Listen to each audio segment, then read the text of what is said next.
Academy Award winners Joel and Ethan Coen are here. Their films include Fargo, Raising Arizona, and The Big Lebowski. Their latest is an adaptation of Pulitzer Prize winner Cormac McCarthy's No Country for Old Men. Roger Ebert calls it a perfect film. Here is a look at the trailer. What's the most you ever lost in a coin toss?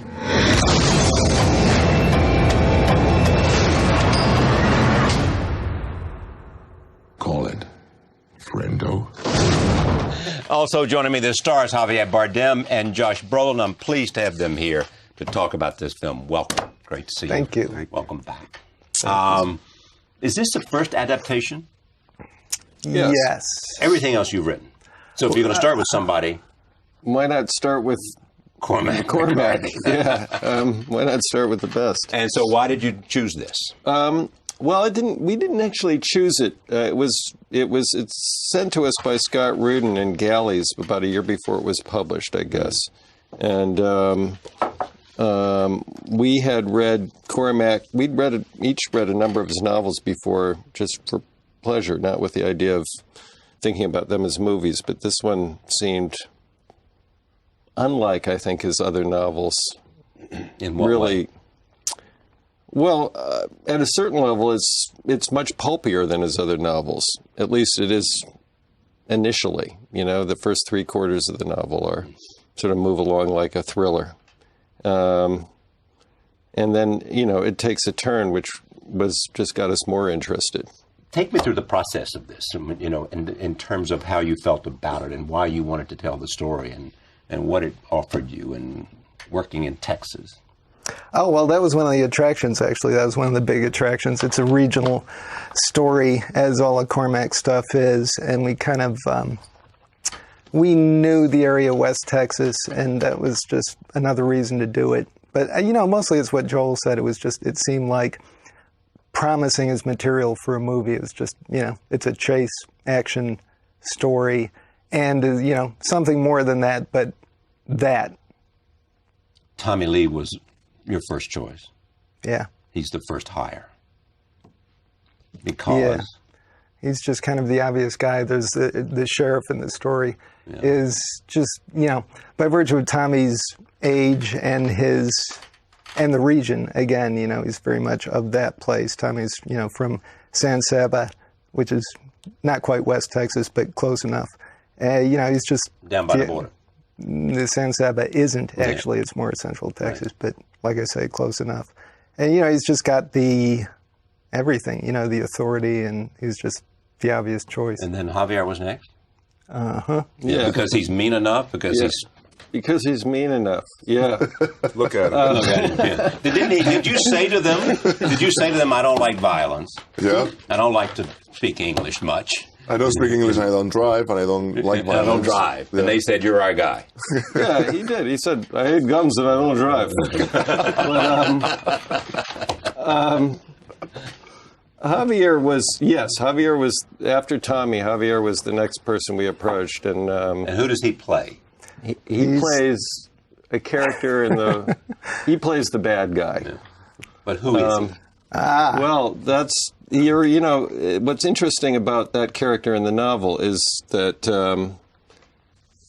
Cormac McCarthy keeps the reader really completely off balance in terms of who that character is. He describes him physically almost not at all.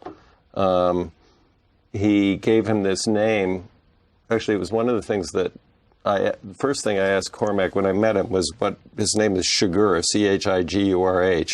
And I said, what kind of name is that? Right. And he said, it's a name that, what he was saying basically was he tried to find a name that was intentionally untraceable, sort of ethnically or in terms of nationality or any of the rest of it. The idea is that the character is in many ways a mystery in the book, and the sort of task in terms of casting the character was how do you sort of make that character dynamic and real and compelling, but preserve part of that mystery.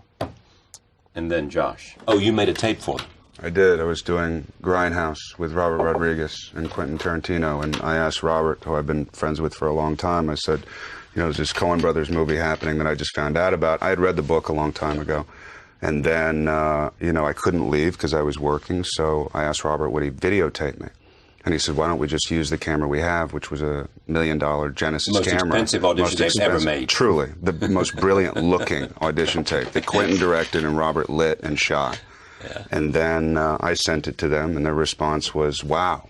Who lit it? Well, what about the guy? And my agent's going, well, do you like him? Well, no, but we like DP. We're looking for a new DP. So what was wrong with this audition? No, it was fine. It's just, it's harder to react to a tape. It's good to meet actors. Well, that's what he wanted all along. He was saying, no, you didn't? No, it wasn't. I couldn't at that point because I was working. It wasn't until afterwards that they say no that I got the gumption to say, okay, I want to meet these guys. I want to tell them how I feel.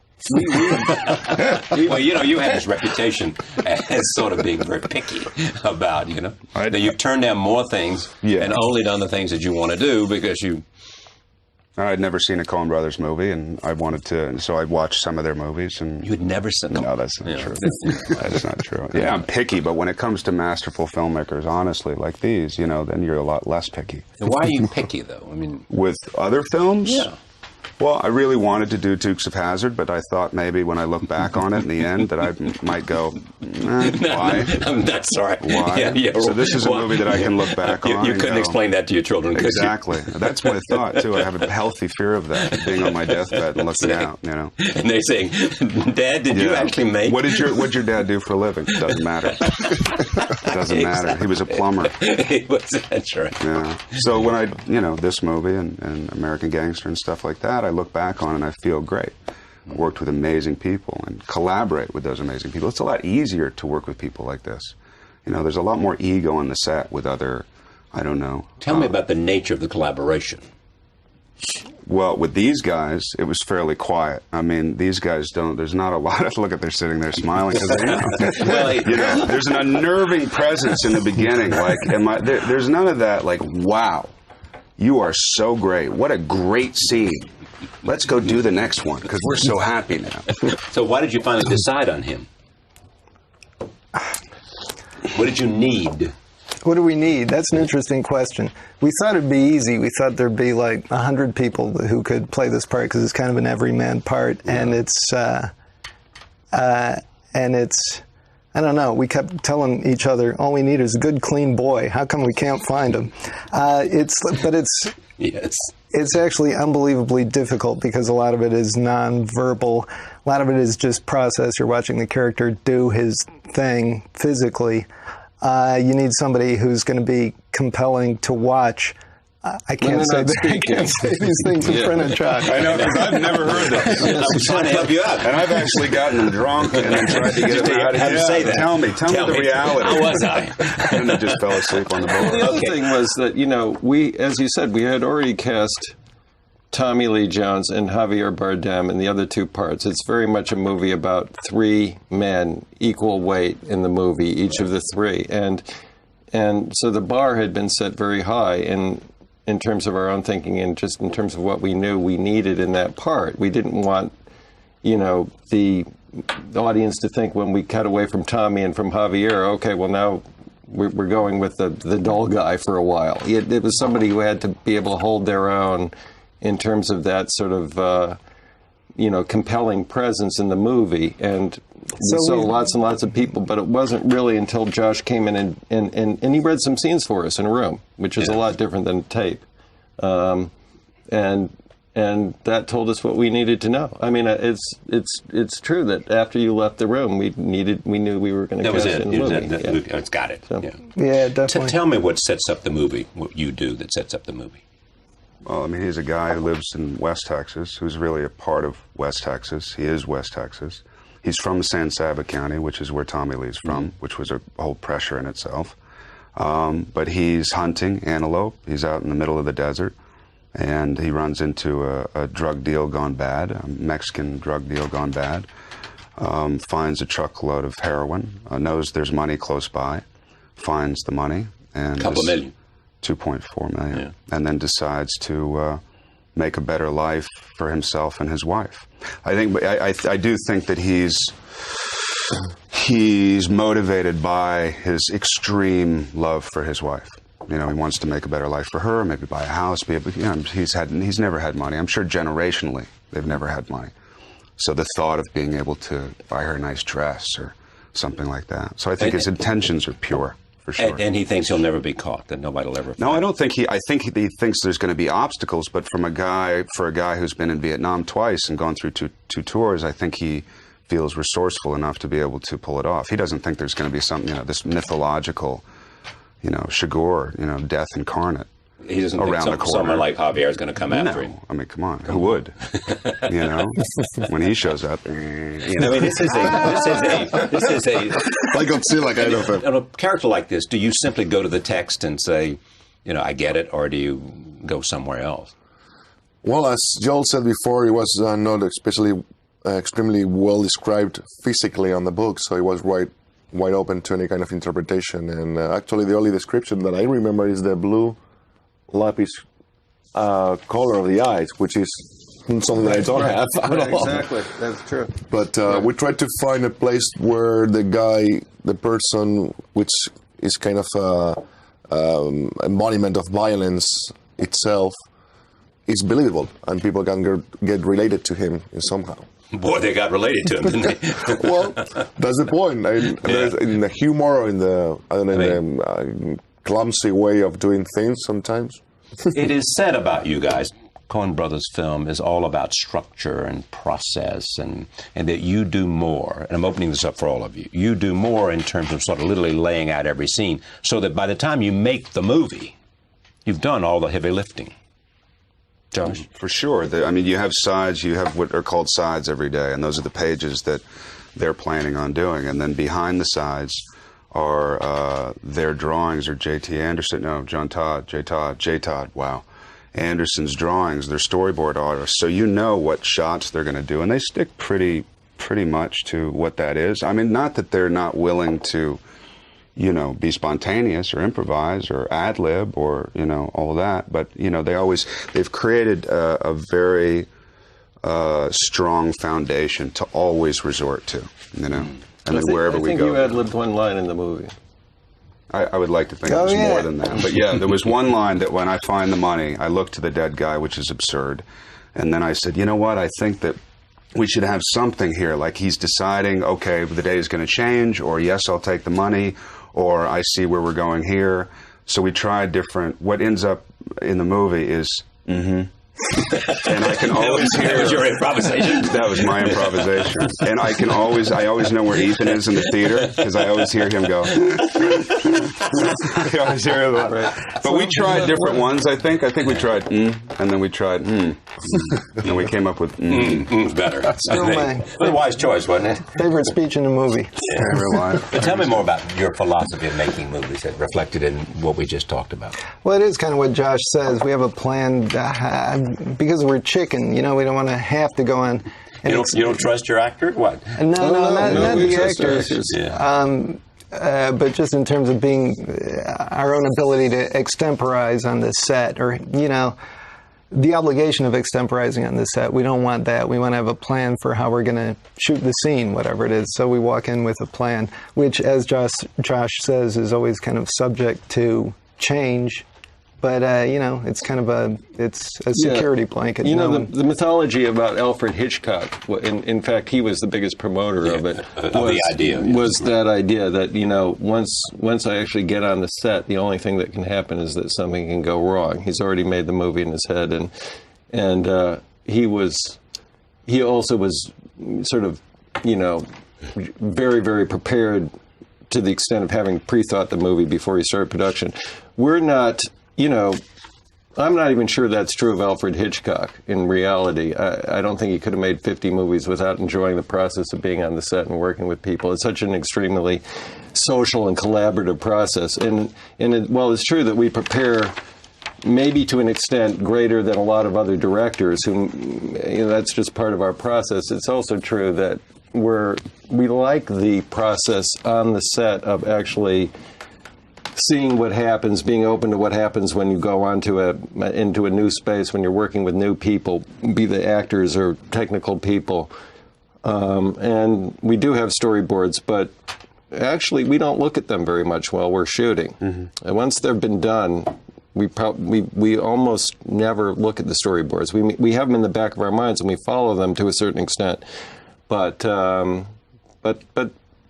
changes a lot as we go through the production. And also, since they deal with the visual way before, they're able to focus on actors, and be able to listen. That's a good point. I was going to say that. It's true. Yeah, and in fact, it gives them a chance to be more creative. Exactly. If you've already laid out the other things, so you're not worried about that. Or to be there for the actors when the actors are being more creative, and to be able to go, bring it down or tweak. They do a lot of tweaking. They don't do a lot of massive manipulation. Got you. Roll tape. Here's a scene. Might not even have been no money. That's possible. But you don't believe it. No. Probably I don't. Well, it's a mess, ain't it, Sheriff? If it ain't, it'll do till the mess gets here. How much do you change the book, other than compress it?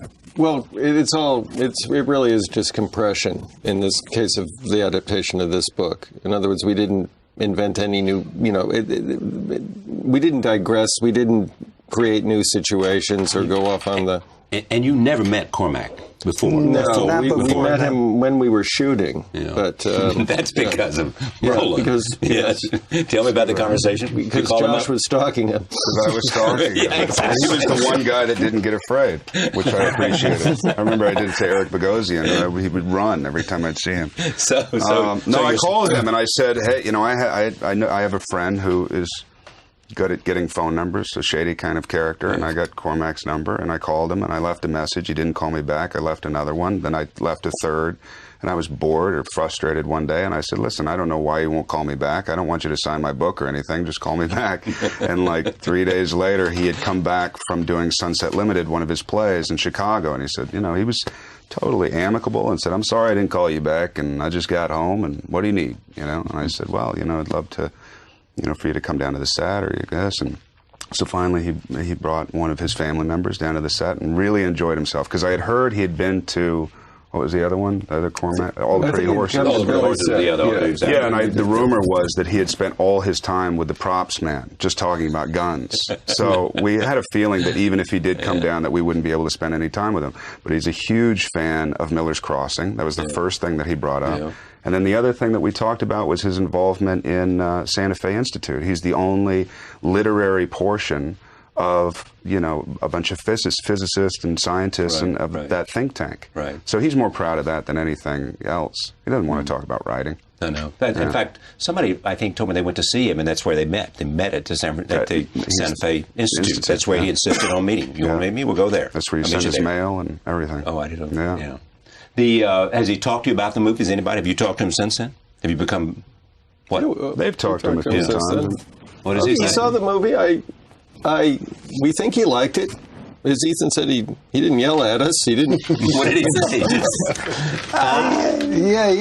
He seemed to like it. We were actually sitting in the movie in the theater screening room with him when he saw it, and he was way up front. But I heard him chuckle a couple of times, so I took it as I took that as the seal of approval. I don't know, maybe presumptuously.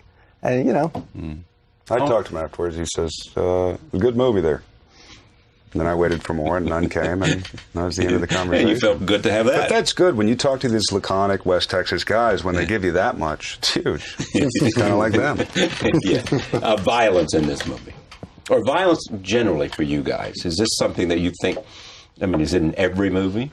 Well, it's a very violent... one of the things we said to Scott Rudin, one of the first things we sort of discussed with him when he sent us the book was, there's a lot of violence in the book, and it's very important, as there is in a lot of Cormac's novels, and it's very important to the story. And we couldn't conceive of sort of soft pedaling that in the movie and really doing anything resembling the book. Would have been nonsensical. And we wanted to make sure that Scott was on the same page with that. Of course he was. He wanted he wanted to make the book. He didn't want to make some sort of studio Hollywood version of No Country for Old Men. But it's about a character confronting a very arbitrary, violent, brutal world, and you have to see that. You see it in the story as it's written, and you have to see it in the movie in order to understand anything, I think, about what the characters are, what they're about, and what they're confronting, and what they're trying to make sense of. Everybody talks about the dog chase into the river that's seen the movie. Every reviewer, everybody that I know. I mean, you see it as having that sort of appeal? We did add the dog to that scene, but we figured Cormac wouldn't mind because he likes his dogs. And he did say he liked the dog after the movie. That was one of the cases of taking something in the novel, which was a very exciting chase scene in the novel. Set it up for us. Well, in the novel, after Josh's character finds the money, he actually goes back to the scene of the crime, so to speak, the place where he found the money later that night. The reasons why are interesting, and I won't go into them, but he goes back, and it's the biggest mistake. It's the mistake he makes that's sort of the catalyst that sets the rest of the plot in motion. He's then confronted by some of the perpetrators and chased, and it's a set piece in the novel, and we knew it was going to be sort of a set piece in the movie, that it was an opportunity for a very sort of exciting piece of cinema, but in doing it, we amped it up sort of another level that's just, I think, sort of purely appropriate in movie terms. But it also was, it made sense to us to include this dog, because so much of what Carmack's is, he's fascinated by animals and by dogs, and they play such a sort of huge part of so many of his stories that this seemed like an addition we were bringing to the movie, which was not sort of inappropriate to his sensibility. Since then, actually, I hadn't read it then, but I read Cormac's first book, which is great and weird for a first book because it's so much Cormac. It's not like he was trying to figure out who he was. It was like all his other books. But in that all too, his other books are trying to figure out who he is. All his other books, he kind of knows who he is, and he knows what he's doing. But even in the first one has a really good dog. I thought, man, even I want that dog. I want that dog in my movie. So what happens? Josh. What happens to the guy? Yeah. No, what happens to the dog and what happens to the guy? Yeah. I mean, why is this scene so intriguing to everybody? Well, because there's fear. No, because it's so visceral. I mean, the whole thing is visceral, and the fact that you can't. It's not going to be an argument at the end of the chase. It's not going to be. It's a showdown that there's no possible way you can cinematically predict. And the fact that they're running along this river and there's every obstacle, but from a terrain point of view, and then you have this rabid, This was a mean dog. Yeah. No, he wasn't a movie dog. He wasn't. He was a trained, awful. I mean, he was a sweet. No, he wasn't sweet. He was a dog. Right. But he had the look. He had the Beelzebub look. He had he had could do it. Chigurh. Yeah. He was the animal version of Chigurh. Exactly. Your pet. Let's see. Let me see that again. No, it was just like this thing that he does, I was thinking I walked to my pet. I was thinking.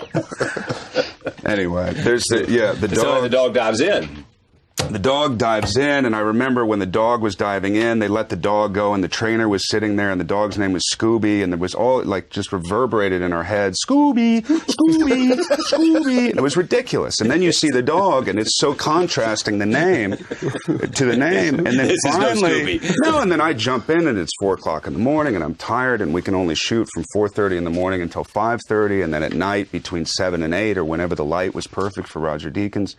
And then they let the dog go. I jumped in, and I had an injury anyway that I got before the collarbone broke. Yeah. So I'm jumping in and doing my best to swim along. They let the dog go. The dog probably jumped, I don't know, 50 feet? He was supposed to, we figured he'd jump maybe 15, 17, and the dog just catapulted toward me. And I was like, get the dog, grab the dog. This is not fun. This is not good. This is no good. This is not going to be a happy ending. No, I don't want to act anymore. I don't want to be in another Coen Brothers film. Exactly. I'm not getting paid enough. And I'm going to miss my arm. And I'm going to miss my arm, too. Yeah, my arm, my life. You mentioned something, or I think you said about sensibilities. Some are writing that you guys, in the way you approach film, share a kind of sensibility with Cormac McCarthy. I wouldn't know. Yeah. All we know is the book appealed to us as, As just a story? Well, it's both. As a story, as all Cormac's books do, but also as something that you could make a movie out of. Hell of a movie. Yeah. I read somewhere also, Javier, that this was a latter-day Hannibal Lecter. Hannibal Lecter, right? Yeah. You think of him that way at all? No, not really. No, I mean, there are great performances. There are people that are kind of psycho that I thought for a second to take a look at, but then I thought that it would be a mistake. To look at somebody else's psycho. Because then I will copy exactly the same thing that he did, and I will bring that to their movie. Yeah.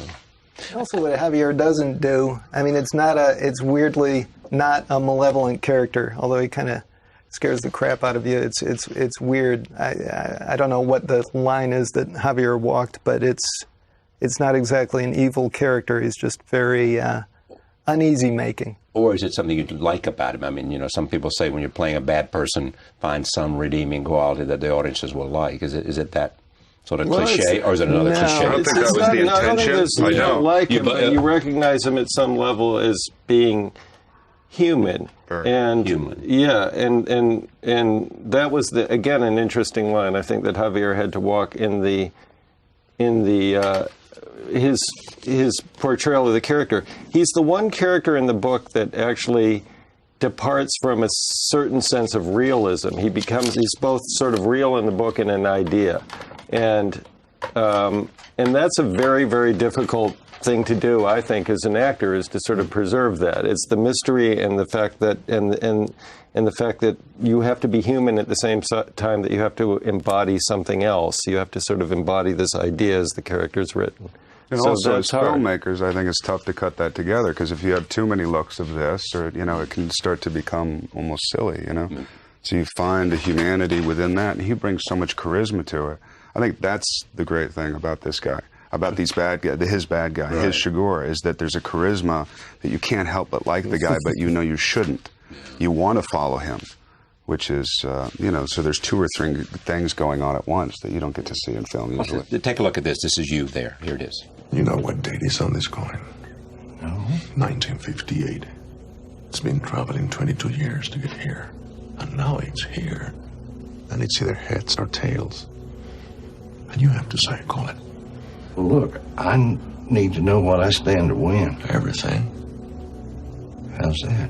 You stand to win everything, call it.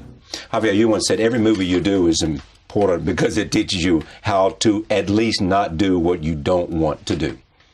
Wow, did I say that? It was an interview magazine. So, yeah. Oh, my God. I don't know. So if you have a bad experience in a movie, you know not to repeat that experience. Exactly. Yeah. At the end of the day, you want to get surrounded by people that, of course, they do well their job, but most important, that they are good people to gather with and collaborate with. And there are people out there that they don't understand that. So, lucky enough, these brothers, beyond the great filmmakers they are great people. So I don't think you can go. This is the top you can get. It really is. Yeah, it really I is. think the same thing. For sure. Totally. Why is that? I mean, it's obviously talent. It's obviously sensibility. It's obviously something. But you were trying to make that connection between Cormac and exactly. and the brothers, and Sensibilities. that's it's just people doing their own thing. I don't think that they expect. I mean, they've said it. They don't expect their movies to be, fully accessible. There's no pandering going on. There's no pandering going on with Cormac. There's no pandering going on with the Coens, and they'd never say that. I mean, they would never. They don't talk about themselves at all. I know, but that's why you. You know, but that's why I'm here to support them. I'm basically You're the Coens mascot. in the movie. Oh, Yeah. I mean, I just Joel, wonder, Ethan, you're here Josh pops up and says, "Well, you know, I'll tell you." They won't. We need somebody to tell us what they're like. No, but it's true, and there's a whole mystery that's come, you know, that's been created around what the Coens are and all this kind of stuff because of the, you know, the sensibility and the absurd. No, man, they're sweet guys. Yeah, exactly. A little strange, but they're sweet. But there's a mystery, though. There is a mystery that's been created because the movies are so authentic and unique and personal, and it's a different kind of filmmaking. I thank you, Josh. Great to have you in the program. Thanks at so long much. last. Thank you. you. Javier, great to see you again. And for you, too. Welcome back. Have we done how many movies? 4 or 5? Yeah, at least. At Yeah. least. Yeah. Yep. Thank you again. Very much. Thank you.